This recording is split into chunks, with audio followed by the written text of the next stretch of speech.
Tout le monde connaît les clowns à l'hôpital, mais tout le monde ne sait pas que faire rire un enfant malade sans commettre d'impair, ça exige une vraie réflexion et des compétences particulières. C'est le cas des clowns du Rire Médecin, l'association créée par Caroline Simons en 91, aujourd'hui présente dans 32 services de pédiatrie en France. Pour comprendre la démarche de ces comédiens professionnels, nous avons partagé la semaine de 2 duos de choc. Le docteur Giraffe, alias Caroline Simons elle-même, avec Gustave, à l'hôpital Saint-Louis.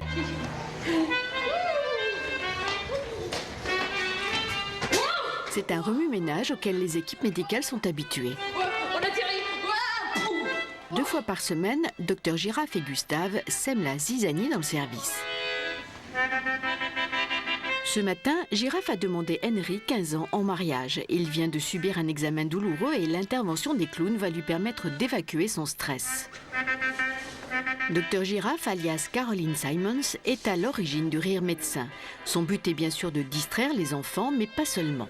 Grâce à leur connaissance de l'univers hospitalier, les clowns peuvent se permettre de bousculer les règles du jeu pour réintroduire de la vie, de l'énergie et un grain de folie.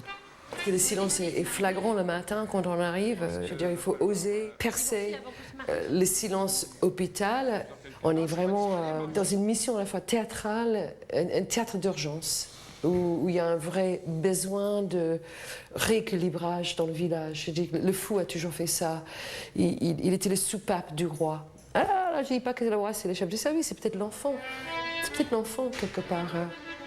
Monsieur Henry, ici présent. Acceptez-vous de prendre épouse Giraffe là? Oui. Oh, on m'a jamais dit oui. T'es sûr, hein? T'es sûr parce que... Moi, je suis le témoin. Regarde bien, regarde bien.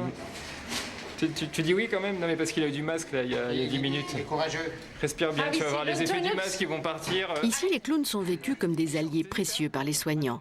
C'est d'ailleurs le professeur Baruchel lui-même qui a souhaité leur présence. Même si on sait que la majorité des enfants vont guérir, il n'empêche que le chemin vers la guérison est un chemin très escarpé.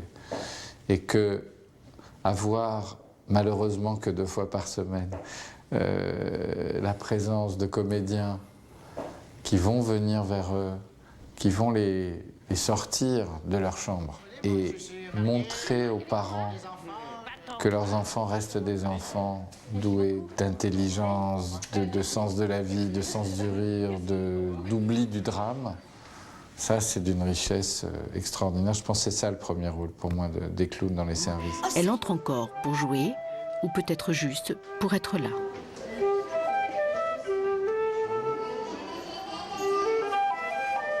C'est une grande. C'est que plus on s'approche des derniers instants, et moins il y a de monde qui ose rentrer dans la chambre. Pour permettre à l'enfant de retrouver le sourire, Dr Giraffe va, comme à son habitude, improviser avec tout ce qui passe à sa portée. Je me gratte les oreilles parce que comme ça je réfléchis. Combien tu fais de proutes dans la journée? Gustave, je ne compte pas, mais Gustave... Toi, tu cries fort, toi, tu cries fort, toi, tu... Comme ça. Mais si, ça c'est bien ça.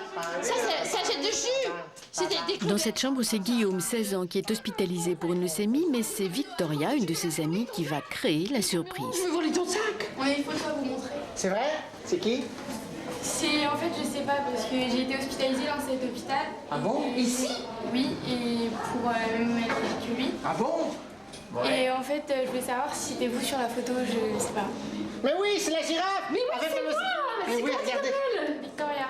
C'est pas vrai. Tu as ça dans ta poche? Mais oui, Victoria. Dans mes bras.